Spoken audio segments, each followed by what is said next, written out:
Concerning your retirement plans, the two of you currently have assets invested in three asset classes: small cap funds, real assets, and government bonds through four funds: the consumer and rocket funds, both aimed towards small cap; the Ruth Fund, aimed toward government bonds; and the Graham Fund, aimed toward real assets. Now, before we go on, it's important to kind of take a look at how your funds are currently allocated within your retirement plans. What kind of expected return do you hope to achieve, and how much risk are you taking on each of these funds? And when we take our expected returns for these funds as well as their historical standard deviations, and we see how their returns have in the past correlated with one another, uh, we can kind of get a measure of your overall portfolio's expected return as well as its expected risk. And from that, like before, we could find the Sharpe ratio, the excess return that your portfolio as it is expected to earn, divided by the amount of risk that you're taking. So in other words, we can estimate the excess return per unit of risk that your retirement plans are currently earning. And when we do that, we find that your retirement plans, as they are right now, are expected to yield a rather lowly percentage of only 6%, and its portfolio standard deviation is around 13%, so that its Sharpe ratio is a rather low 0.2358. Okay, so what we want to do is to try to find ways to increase your portfolio's expected return, to lower its expected overall portfolio risk, its standard deviation, and to maximize your Sharpe ratio. And what we have is a proprietary investment program that tries to find the optimal mix of investments that places you on what is known as the efficient frontier.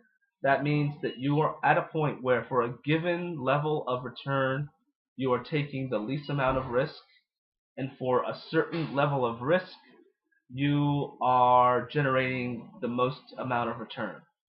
And we want to find the point on that is not only through a diversified portfolio, but is among those choices that are available to you that are diversified. They enable you to earn the highest, the maximum Sharpe ratio, the maximum excess return per unit of risk.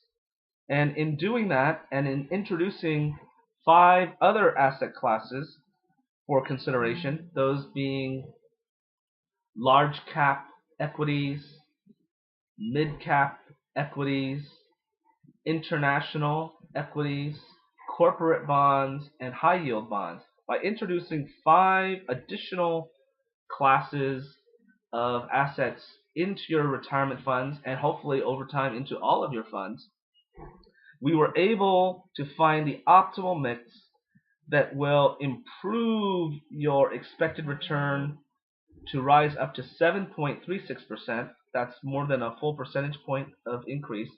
Yet at the same time, we're able to do that and lower your portfolio standard deviation by around 4.5 to 5 percentage points, down to 8.54, and we are able to more than double your Sharpe ratio from 0.2358 all the way up to 0.51. So we're able to do that, and that is something that we would like to implement for you. And on page 26 of your financial plan, you can see how your assets are currently aligned and how they should be aligned in the optimized portfolio. Notice that it is because we've introduced these 5 other asset classes, we've reduced your large holdings in the Graham fund, the real asset fund, which was a rather low performing fund, and we've reduced your exposure in the small cap funds, which by the way were good performing funds. But by adding these 5 other asset classes, because their returns are in some cases not that highly correlated with one another, we're able to not only lower your risk but increase your expected rate of return. And also notice that in the government bond area, we'll be replacing the underperforming Ruth fund with the Eli government bond fund. Okay, so that is the percentage, the strategic allocation of your assets in your retirement funds and outside of your retirement funds that we would like to have in place.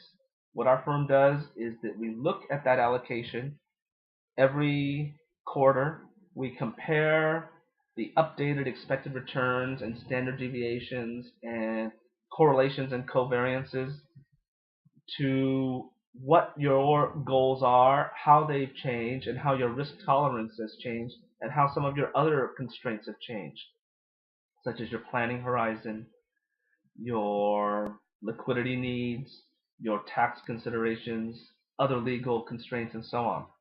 And from there, we not only monitor but also rebalance your strategic allocation every quarter so that you can stay on track to meet your goals over time.